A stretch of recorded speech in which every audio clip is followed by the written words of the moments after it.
یک کلاس آموزشی بذارم من به وزیران مملکتم بخوام درس بدم، تکلیف مشق شب بهشون میدم، میگم شما موظفی هر هفته لااقل یک غزل سعدی بخونی حفظ کنی. چند هفته بگذره این آدم میشه.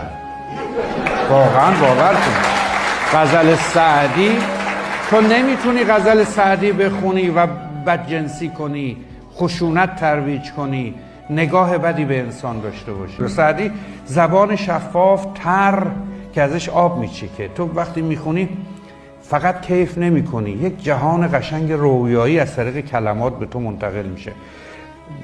یه شب در میون قبل از خواب بعد از شام یه رباعی خیام بخونی دیگه دروغ نمیگی.